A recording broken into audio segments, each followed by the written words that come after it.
अब जिनका हमें बेसब्री से इंतजार था, माननीय सांसद महोदय, और मैं तो उन्हें समझता हूं कि विश्वविख्यात वक्ता हैं। आपने सबने टीवी पे सुना होगा, विद्वान तो हैं ही।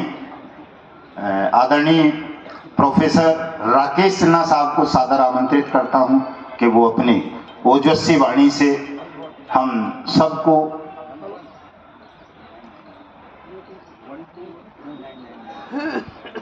अपनी ओजस्वी वाणी से हम सबका हृदय गदगद करें, हमारा मार्गदर्शन करें। और मैं तो फिर वही बात कहूँगा प्रोफेसर साहब कि करोड़ों लोग अपने जीवन के तमाम सुख और आनंदों से वंचित हो गए थे। मर जाता है आदमी तो सारी समस्याओं से मुक्ति मिल जाती है, लेकिन ये जो जितने भी लोग आपके समक्ष बैठे हैं, एक तरह से ये समझिए कि ये इस कानून से पहले जीवित लाशें थी, चलती फिरती लाशें थी, लेकिन इस कानून ने इनमें प्राण डाले हैं, जीने का साहस दिया है, एक उम्मीद दी है।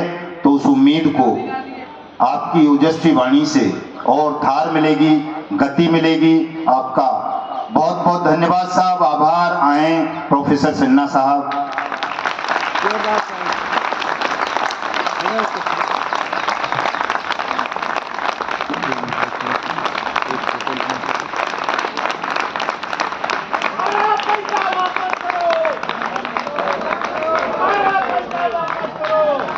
ठगी फीस जमा करता परिवार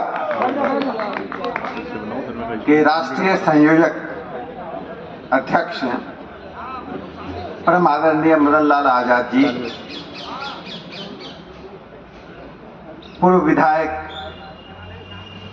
और जन सरोकार के लिए जाने जाने वाले आदरणीय मनोज जी, इस संगठन के राष्ट्रीय उपाध्यक्ष मास्टर प्रताप सिंह जी, रामदेव गौतम जी, रामस्वरूप चौधरी जी, अशोक मुदगल जी, ब्रिजमोहन योगी जी और उपस्थित बहनों और भाइयों, सबसे पहले मैं दिल्ली प्रदेश भारतीय जनता पार्टी के यशस्वी अध्यक्ष वीरेंद्र सचदेवा जी का आभार प्रकट करना चाहता हूं। उन्होंने मुझे आज आप सबसे रूबरू होने का एक अवसर दिया है। आप वे लोग हैं जो अपने श्रम से, अपनी ईमानदारी से, अपनी प्रतिबद्धता से अपने परिवार और राष्ट्र के निर्माण में लगे हुए हैं। लेकिन इसी राष्ट्र में, इसी समाज में कुछ मुट्ठी भर ऐसे लोग हैं जो ऐसे ईमानदार, मेहनतकश लोगों के साथ धोखाधड़ी, बेईमानी, अनैतिकता करते रहे। मैं आजाद जी का अभिनंदन करता हूं। उन्होंने जिस संकल्प के साथ, जिस सर्वांतः सुखाय की भावना के साथ पूरे देश भर में माननीय प्रधानमंत्री श्री नरेंद्र मोदी जी के उस कानून को सक्षम, सार्थक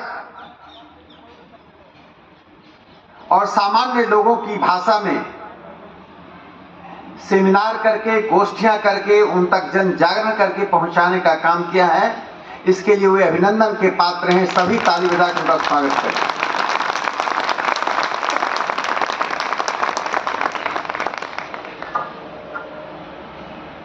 इसके पहले कि मैं अपनी बात शुरू करूं, मैं उनके प्रति एक जय जयकार करना चाहता हूं जिनके कारण आज समाज के अनैतिक ताकतों को, अवैध रोजगार करने वाले लोगों को, समाज में अमर्यादित व्यवहार करने वालों को चुनौती मिल रही है, उनके अस्तित्व को समाप्त किया जा रहा है। और जिनके कारण ऐसा हो रहा है उनका नाम है माननीय प्रधानमंत्री श्री नरेंद्र मोदी जी। इसलिए मेरे साथ पहले भारत माता की जय, फिर प्रधानमंत्री नरेंद्र मोदी जी जिंदाबाद का मैं 3 नारे लगाऊंगा। भारत माता की, और तेज आवाज से। हम नई दिल्ली में बैठे हुए हैं और प्रधानमंत्री जी का निवास भी यही है। भारत माता की, भारत माता की, नरेंद्र मोदी जिंदाबाद, नरेंद्र मोदी जिंदाबाद, नरेंद्र मोदी जिंदाबाद। बहनों और भाइयों, 2014 में सत्ता का परिवर्तन हुआ। सत्ता का परिवर्तन और नए प्रधानमंत्री का आना जाना तो 1952 से लगा हुआ था। प्रधानमंत्री निवास में, प्रधानमंत्री कार्यालय में, प्रधानमंत्री के दौरे में हमने सदैव देखा कि ऐसे लोगों को उनसे मिलते देखा जो बड़े उद्योगपति, बड़े व्यवसायी, जिनको हम व्हाइट कॉलर पीपल कहते हैं। लेकिन किसी ने यह कल्पना भी नहीं की थी, किसी ने यह सपने में भी नहीं देखा था कि नई दिल्ली में एक ऐसे प्रधानमंत्री आएंगे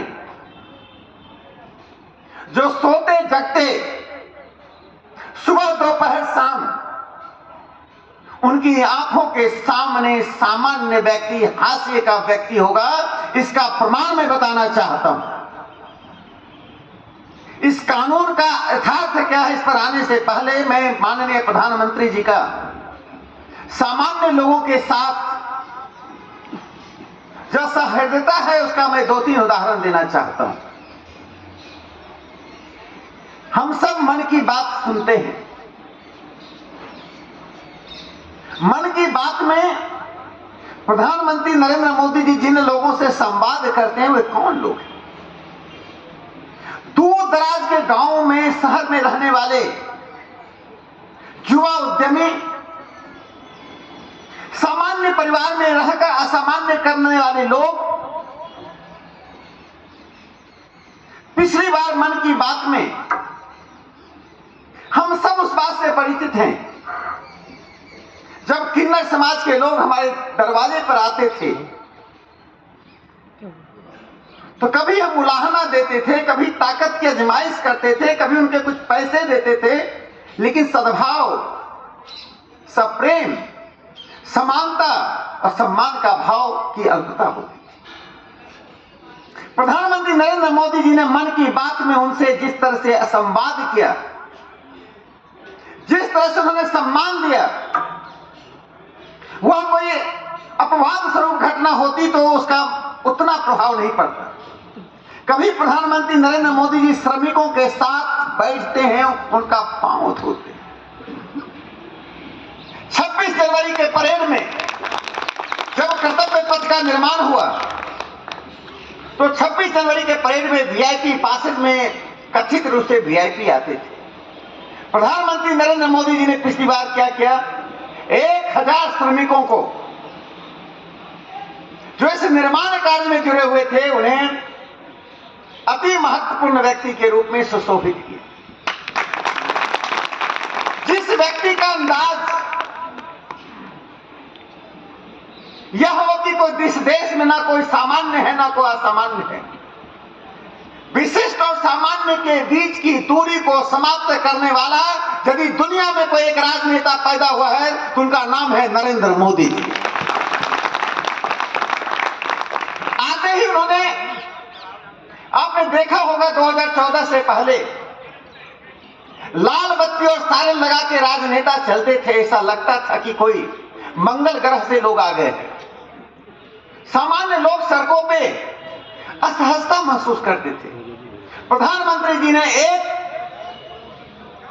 शब्द से उस लाल बत्ती को समाप्त कर दिया कि कोई विशिष्ट नहीं है, सड़क पर चलने वाला हर व्यक्ति एक सामान्य व्यक्ति के रूप में चले। एक दूसरा उदाहरण देना चाहता हूं, हम सब उसके अनुभवी हैं। अपने ही एक एप्लीकेशन पर जिसमें आपका नाम, आपके पिता का नाम, आपका घर का पता, इतनी सामान्य सी बात के लिए हम गेस्टेड ऑफिसर के दरवाजे को दस्तक देते थे, सांसदों के घर पे जाते थे उनका अटेस्टेड करवाने के। कभी कभी वो कहते थे आज सांसद जी बिजी व्यस्त हैं, आज गेस्टेड ऑफिसर साहब व्यस्त हैं, एप्लीकेशन छोड़ जाइए, कल ले जाइएगा। कल फिर हम उस भीड़ में जाते थे सिर्फ उनके दस्तखत के लिए, वे प्रमाणित करें कि मेरा नाम, मेरा पता, मेरा पिता का नाम सही है। उसके बिना हमारा कोई एप्लीकेशन इस देश में स्वीकार्य नहीं होता था। अब सामान्य सी बात, भारत एक गणतंत्र है, भारत का गणतंत्र सभी व्यक्ति को समान रूप से स्वीकार करता है, कोई श्रेणी नहीं बनाता है। लेकिन 1952 से लेकर 2014 तक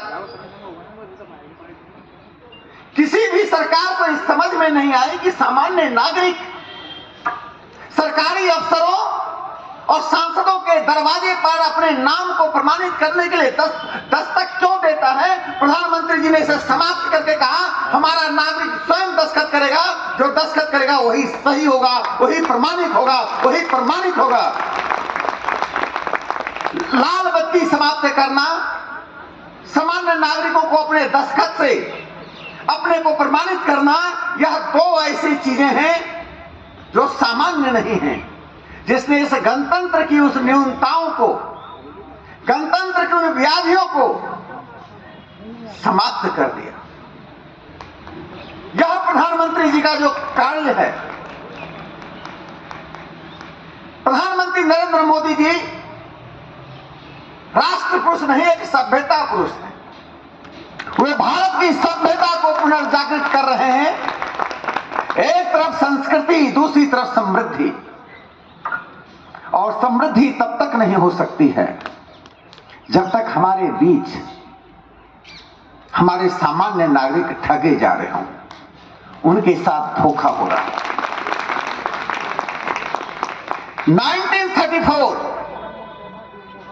1934 का कानून रिजर्व बैंक ऑफ इंडिया का था। दूसरा कानून 1992 का था। तीसरा कोऑपरेटिव का कानून 2002 का था। 3 कानूनों में परिवर्तित करके 2019 में एक ऐसा कानून बनाया जिस कानून से हर गली मोहल्ले, हर शहर और गांव, महानगर और कस्बे तक मुट्ठी भर लोग सामान्य लोगों को बरगलाकर उनकी मेहनत की गाढ़ी कमाई को सफा चट कर जाते थे। ना कोई सुनने वाला, ना कोई कहने वाला। उनकी पहुंच इतनी होती थी कि आपको मालूम था ठगी कहां से हुआ है, किस फर्म ने किया है, किस व्यक्ति ने किया है। लेकिन कानून भी उन्हीं का, जो व्यक्ति सामान्य रूप से पैसे जमा करता था, कोर्ट कचहरी में ऐसे धोखेबाजों से लड़ने की उसकी ताकत नहीं होती थी। कानून का संरक्षण नहीं था। आप कल्पना कीजिए प्रधानमंत्री नरेंद्र मोदी जी के मस्तिष्क में यह बात कैसे आई, किस प्रकार से सामान्य लोगों की धोखाधड़ी को उन्होंने देखा। संसद ने कानून पारित किया और कानून के द्वारा कहा एक भी व्यक्ति चाहे जो भी हो, जहां भी हो, जितना भी बड़ा हो, यदि ठगी करता है तो उसकी कोई सलामत नहीं है, कानून इसे सजा देगी, एक आदमी भी ठगी का शिकार नहीं होगा। इसलिए मैं आजाद जी को बधाई देता हूं। मैं इसलिए भी बधाई देता हूं कि कानून बनते हैं, कानून को जनता तक पहुंचने में समय लगता है। सामान्य जनता अपने रोजमर्रे की जिंदगी में इतना व्यस्त होता है, वो कानून की बारीकियों को, कानून के लाभ को नहीं समझ पाता है। प्रधानमंत्री नरेंद्र मोदी जी की एक बड़ी अपेक्षा रहती है कि हमारा कार्यकर्ता सिर्फ चुनावी मशीन नहीं हो, सरकार के बनाए जन सापेक्ष कानूनों को जनता के दिलो दिमाग में बैठाकर जनता को जागृत करके पांचों उंगलियों को मुट्ठी बनाकर कानून का सहारा बनकर उस कानून को पूरी तरह से लागू करने में मदद करे जो आजाद जी ने किया। मैं वीरेंद्र सचदेवा जी को इसलिए अभिनंदन करना चाहता हूं, वे एक ऐसे अपवाद स्वरूप प्रदेश अध्यक्ष हैं जिन्होंने इसकी अहमियत को समझा। प्रदेश कार्यालय में आज सैकड़ों की संख्या में आप बैठे हुए हैं और आप देश के हजारों लोगों के प्रतिनिधि के रूप में बैठे हुए हैं।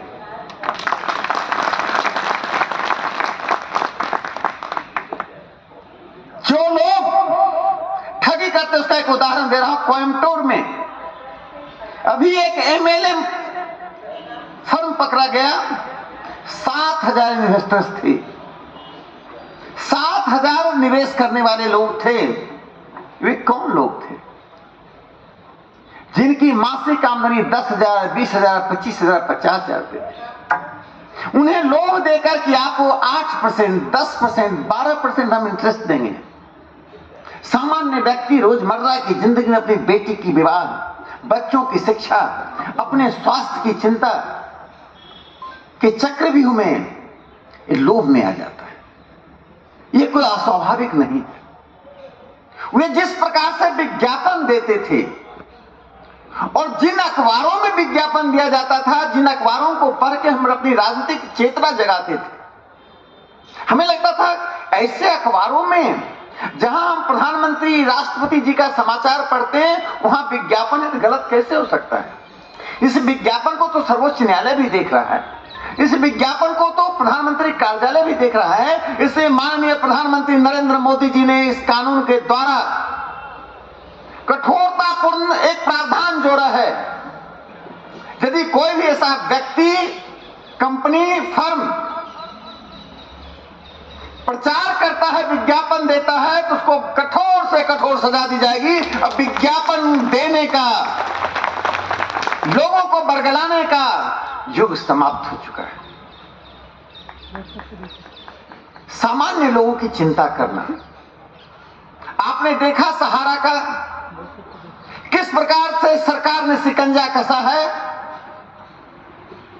अगर हमारी सरकार नहीं होती तो किसी को एक पैसा नहीं मिल जाता, क्योंकि ये फ्रॉड, जो धोखाधड़ी होती है उसके एक पूरा चक्र बना होता है। उस चक्र में राजनेता भी होते हैं, पुलिस भी होती है, सामान्य जनता भी होती है। प्रधानमंत्री नरेंद्र मोदी जी ने इस चक्र को तोड़ दिया। बंगाल में, झारखंड में, बिहार में नोटों की गड्डियां राजनेताओं के घरों में बिखरी पड़ी हुई हैं। हम तो लक्ष्मी जी को सर पे रखते हैं। ठीक है, देख लो। वो तो लक्ष्मी जी का काले धंधे से कमाई गई पैसा लक्ष्मी जी नहीं होती हैं। उन पैसों को लोग 1,000-2,000 रुपए के लिए मेहनत करते हैं। वो अरबों और करोड़ों रुपया जमीन पे, फर्श पर, और उसी को बिछावन बनाकर सोते हैं। ऐसे लोगों को शामत आ रही है। एक मुख्यमंत्री ही 24 घंटे से फरार था। ये धोखाधड़ी भी करेंगे, भ्रष्टाचार भी करेंगे, आपके पॉकेट का पैसा भी निकालेंगे। उन्हें जो भ्रष्टाचार में पैसा आता है, सामान्य लोगों की गाड़ी कमाई का पैसा आता है, और कहेंगे हम पर अन्याय हो रहा है। राजनीतिक पार्टी में होना, मंत्री, मुख्यमंत्री, सांसद, विधायक होना, भ्रष्टाचार को छिपाने का, भ्रष्टाचार से बचने की गारंटी नहीं है। मोदी जी ने यह सुनिश्चित कर दिया है। आप जिस पद पर होंगे, जिस ओहदे में होंगे, जिस रूप में होंगे, यदि आप भ्रष्ट हैं तो आपको पाताल लोक से भी खोज कर लाएंगे, कोर्ट में सजा दिलाएंगे, जेल में बंद होंगे। आज दर्जनों ऐसे लोग जो कल तक बड़े बड़े लोग थे, आज जेल में चक्की पीस रहे हैं। यह है मोदी राज। इसे मैं आपको आश्वस्त करता हूं, जिस व्यक्ति ने इस दृढ़ता के साथ ये कानून बनाया है, वो कानून 1934 के कानून में सुधार करके, 1992 के कानून में सुधार करके, कोऑपरेटिव के 2002 के कानून में सुधार करके कानून बनाया है। इसी संकल्प के साथ बनाया है कि एक भी भाई बहन जो ठगी का शिकार हुआ उसका अपना अधिकार बिना जाति पंथ धर्म देखे हुए मिल जाए। यही प्रधानमंत्री नरेंद्र मोदी जी का संकल्प है और ये संकल्प हम पूरा करेंगे।